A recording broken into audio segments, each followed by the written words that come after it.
Bonjour à tous. Donc, moi, je m'appelle Estérina. Donc, je fais partie du collège Monerville dans l'option cinéma.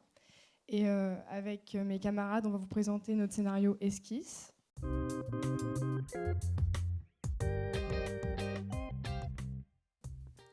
Donc, je vais parler du genre du film. Je vais pas vous mentir qu'on n'avait pas vraiment trouvé de genre pour ce film, mais au final, c'est pas plus mal parce que ça rentre bien dans la thématique du non-genré. Après, si on devait vraiment donner un genre à ce film, ce serait peut-être un drame coloré ou un drame lumineux. Dans ce drame lumineux, nous abordons plusieurs thématiques. La première est peut-être la plus importante, c'est l'acceptation de soi. En effet, Charlie est non-binaire et donc elle doit s'accepter comme elle est. La tache de couleur représente ça d'ailleurs, son acceptation d'elle-même. Mais le film parle aussi de l'acceptation de soi de manière plus générale, de l'acceptation et de la connaissance de soi en général. On aborde également l'acceptation des autres. Si à la fin on comprend que Charlie s'est acceptée elle-même, dans la dernière scène, on se demande si est-ce que les autres, ses amis, son père, peut-être sa famille, qu'on ne voit pas dans le film, mais il en a une, on se demande si les autres vont l'accepter comme elle est. Et c'est la question que pose le film à la fin. Et la dernière thématique qu'on aborde, c'est la pression sociale ou la discrimination de fond. Dans le film, il y a notamment deux scènes qui sont caractéristiques. Celle des toilettes où deux filles se moquent d'un garçon efféminé, et celle de la classe de SVT où un garçon fait une blague transphobe. Et nous voulions montrer que cette ambiance transphobe, même si c'est pas forcément frontal, mais il y a une sorte d'ambiance discriminatoire, nous voulions montrer que ça n'aide pas ces personnes à s'accepter elles-mêmes. Donc ce film parle de genre ou de questionnement de genre. C'est un sujet d'actualité, on en parle de plus en plus. Donc on s'est posé tous ensemble des questions. Qu'est-ce que ça apporterait au film? Comment ça se passait pour des personnes en transition ou en questionnement de genre? Qu'est-ce que cela influe sur l'école? D'ailleurs, au début, on n'était pas vraiment d'accord. Est-ce que le personnage de Charlie serait-il non-binaire ou alors voudrait-il changer de sexe biologique?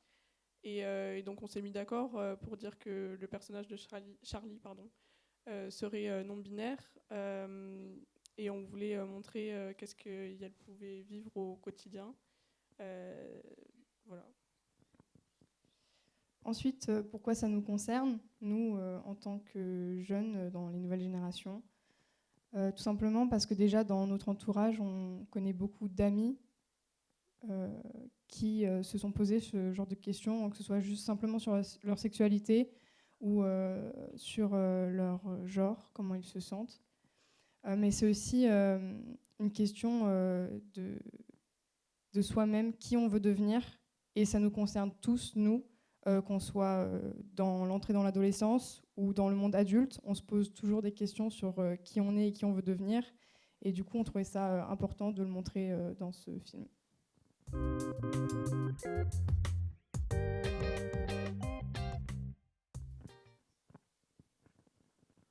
Donc, on a choisi de faire une partie du film en animation pour pouvoir mettre des couleurs sur l'imaginaire et la société idéalisée de Charlie, et pour pouvoir exprimer son ressenti, ce qu'elle pensait, ce qu'elle voulait voir, et des choses que l'on n'aurait pas pu faire sans l'animation, pour vraiment donner sa patte et pour montrer que ça appartient à Charlie et que c'est lié à ses dessins. Alors, on s'est évidemment posé la question de comment faire l'animation, et on a eu quelques bases de recherche graphique, c'est-à-dire qu'on a fait des essais de tâches, des essais de personnages parfois ou de décors, et on a pensé donc à l'idée pour l'animation, par exemple dans la scène de la voiture ou dans la scène finale, de superposer donc les plans animés à la prise de vue réelle, qu'on marquerait avec des marques sur la peau pour marquer l'endroit où on mettrait la tâche, et, euh, et ainsi de suite. Donc par des gribouillages qui représenteraient bien l'esquisse, donc, puisque ce sont les dessins de Charlie qui sont représentés donc, en quelque sorte son rêve. Et voilà. Donc là, c'est un exemple de techniques qu'on a utilisées avec du tracking pour essayer de faire bouger cette tâche un peu, qui donc représente les rêves de Charlie et qui elle est.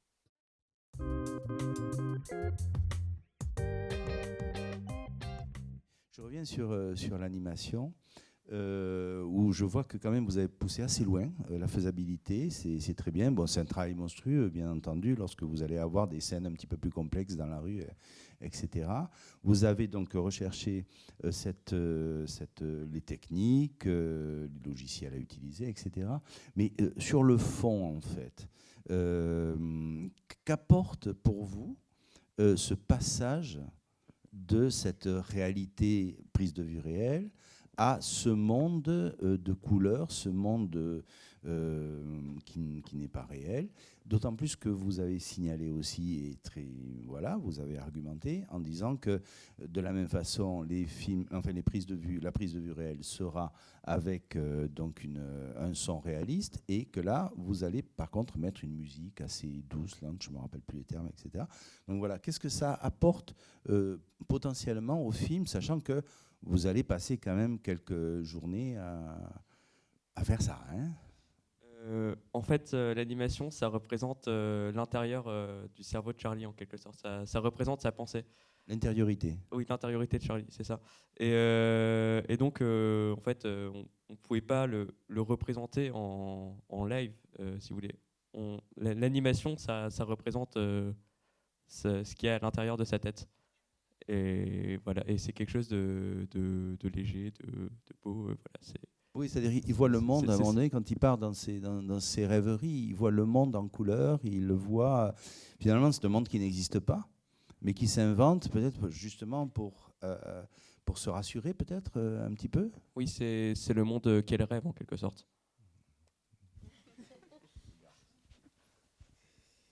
Moi, j'aime beaucoup l'idée de l'animation, de faire le contraste et tout. Ce qui est bien, c'est que vous abordez un sujet tabou, et c'est pas sur spécialement l'orientation sexuelle, c'est sur le genre, l'identité. Et comme il dit, s'accepter, et on voit qu'à la fin, elle le fait. Je trouve que Charlie, on la connaît pas plus que ça, en fait, alors que c'est le personnage principal. On la voit parler qu'une fois pour répondre à son père, sinon elle parle qu'à elle-même devant la glace.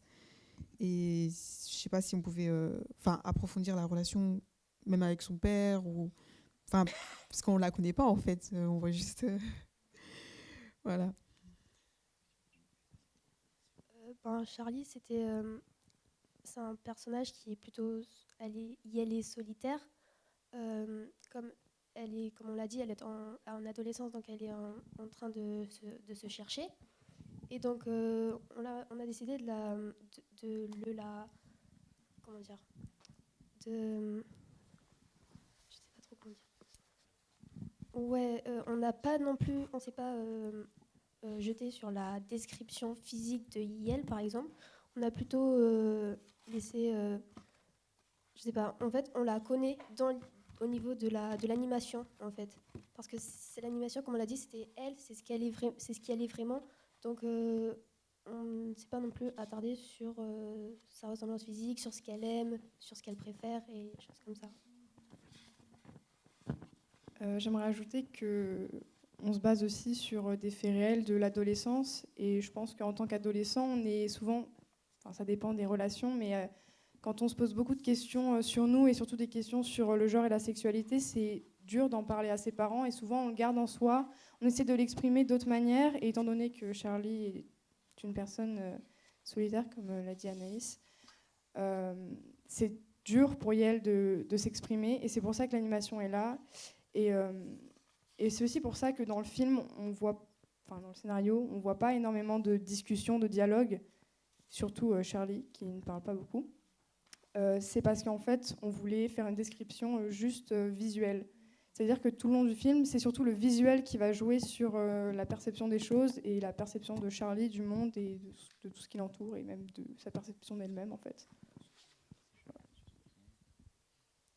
Ouais, non, mais c'est parce que du coup, à la fin, vu qu'elle annonce à un groupe son genre, c'est ça que je comprenais pas parce que ça a été vraiment solitaire. Enfin, elle viendrait juste devant tout le monde. Enfin, pas spécialement. Je sais pas comment dire. Avec. Enfin, elle assume, mais verbalement. Et je sais pas. En fait, nous, dans notre idée, elle avait un groupe d'amis, mais elle était plutôt effacée. Enfin, pas que elle s'imposait pas, quoi, plutôt comme un suiveur, si vous voyez ce que je veux dire. Ça rejoint une question que je voulais vous poser, qui était est-ce que ça vous intéresserait qu'il y ait une injonction dans le cadre scolaire à se définir si par exemple, j'avais pensé à une situation toute bête et c'est pas forcément ça, mais il y avait une compétition sportive et dans laquelle le personnage était obligé de se positionner dans une équipe ou dans l'autre, enfin chez les garçons ou les filles. Pour moi, en tout cas, ça justifierait qu'à la fin, Yael revienne avec finalement voilà mon positionnement. Je vais vous demander de m'appeler Charlie, parce que là, je trouve le scénario très bien construit. Il y a une simplicité, les dialogues sont super. J'aime beaucoup le recours à l'animation aussi, mais j'ai l'impression qu'il me manque un petit bout dans l'intrigue. Finalement, la résolution arrive très vite. Je comprends pas forcément ce qui se passe avec le moment où le personnage s'illumine sous la couette. Il est fait mention de ciseaux. Je comprends pas exactement ce qui se joue à ce moment-là. Donc je me demandais s'il me manquait pas un petit bout dans l'intrigue. Et je voulais vous suggérer ça. Est-ce que ça vous intéresserait peut-être qu'il y ait un écho entre une injonction sociale et le parcours du personnage? Ou est-ce que ça vous importe que finalement ça soit un parcours que le personnage fait seul dans sa chambre et se positionne publiquement à la fin? Je ne sais pas si ma question est claire. Oui, oui. Alors au début on était parti pour justement un cheminement seul, mais bien sûr on pourrait mettre de la sociabilité là-dedans, mais quand on a fait donc le personnage de Charlie, on voulait montrer un personnage qui, contrairement à beaucoup de films, enfin certains films qu'on voit, n'est pas très, très sociable, n'est pas dramatisé dans l'âme du personnage, mais quelqu'un qui se cherche, qui est toujours seul et qui n'est pas vraiment de relations sociales. Voilà. Je voulais juste rajouter un truc par rapport à la confusion sur les couleurs et l'apparition de l'animation.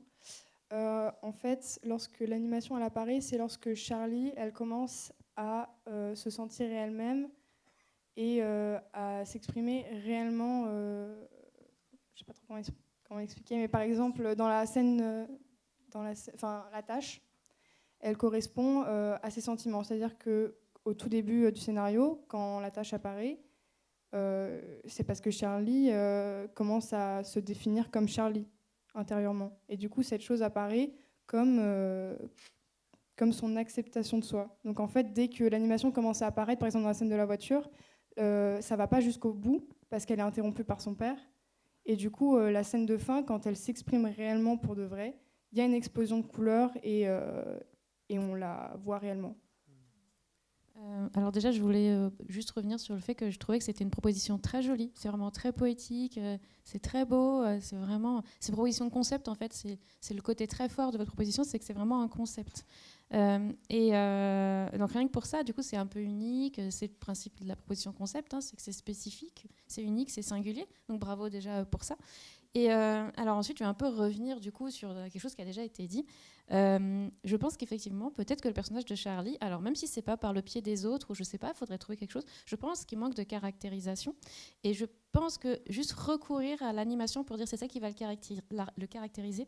Je pense qu'il manque quelque chose parce que moi, quand j'ai imaginé j'ai vu les choses s'animer, je savais pas si c'était son imagination, si c'était le monde dans lequel elle s'apprêtait à rentrer. Voilà, si c'est un monde où elle peut être elle-même et du coup si elle voit ça comme quelque chose qui sera enfin lumineux, etc. Et je trouve que on ne sait pas très bien, est-ce que c'est imaginaire, est-ce que c'est limite un monde parallèle, voilà, le monde parallèle où quand on assume qui on est, on rentre dans un autre monde qui est parallèle à celui des autres. C'est pas très défini et c'est peut-être aussi parce que le personnage de Charlie manque un petit peu de caractérisation. Peut-être, voilà. Mais sinon, voilà, c'est vraiment... C'était très singulier et c'est très chouette d'avoir pensé à cette chose-là, quoi. Peut-être, pardon, comme le micro repasse par moi. À un moment donné, dans votre document de présentation de début de projet, vous disiez que l'animation, c'était aussi un monde où il n'y avait pas de genre. Mais c'était peut-être une vieille idée, ça, c'était peut-être au tout début du projet. Est-ce que ça continue de vous intéresser, cette idée, ou pas? Je peux répondre ou pas du coup. Du coup, pareil, au début, je ne sais pas si vous vous en souvenez, on avait mis que pour l'animation, les personnages ils seraient en bâton. Et on a réfléchi par rapport à ça et de se dire que c'était peut-être une mauvaise idée, que ça allait un peu à contresens, parce que du coup, ça voudrait dire que tous les personnages et tout le monde seraient vraiment égaux. Et là, on veut montrer que tout le monde peut être comme il veut. Et du coup, ça n'allait pas vraiment ensemble. C'est pour ça qu'on a essayé de changer les techniques d'animation, en quelque sorte. Estelle encore. Voilà. Oui, en fait, c'est juste une toute petite parenthèse sur le bonhomme bâton. Alors vraiment, vraiment tout petit. Le bonhomme bâton, en fait, il est genré. Parce que quand vous allez aux toilettes, il y a un bonhomme bâton masculin, un bonhomme bâton féminin. Et en général, on utilise le bonhomme bâton masculin pour dire c'est l'universel humain. Mais en vrai, il est genré parce qu'on a utilisé le... Donc vous avez bien fait de ne pas le garder. Voilà. Merci, hein. Merci à vous. Merci beaucoup. Merci beaucoup.